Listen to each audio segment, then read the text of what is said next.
Kausalya exam గురించి all details అండి.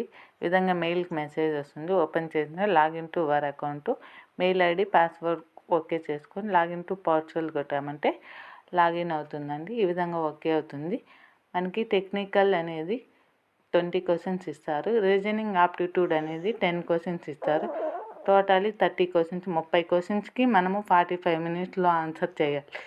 తర్వాత సిల్క్ టెస్ట్ అనేది ఉంటుంది. దానిలో 3 క్వశ్చన్స్ అనేది అడుగుతారు. 3 క్వశ్చన్స్కి మనం 15 నిమిషాల్లో ఆన్సరింగ్ అనేది పెట్టాలి. తర్వాత సిస్టమ్ ఆటోమేటిక్గా క్లోజ్ అయిపోతుంది. మనము ఏ ర్యాంక్ వచ్చింది ఏమనేసి మన లాగిన్ టు పోర్టల్కి వెళ్ళి మన మెయిల్ ఐడి పాస్వర్డ్ కొట్టామంటే ఓపెన్ అవుతుంది. దాంట్లో మనకి ఎన్నో ర్యాంక్ వచ్చింది, ఎన్ని మార్క్స్ వచ్చింది అనేది మనం ఆల్ డీటెయిల్స్ కంప్లీట్గా చెక్ చేసుకోవచ్చండి. Thank you for support.